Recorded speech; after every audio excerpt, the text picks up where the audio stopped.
కాదు హద్దులుంటే మేలు చేసారిపోయాక చేసేది ఏముంది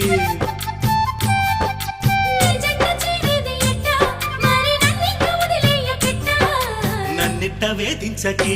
ఓ భామ నీ మనసు మార్చే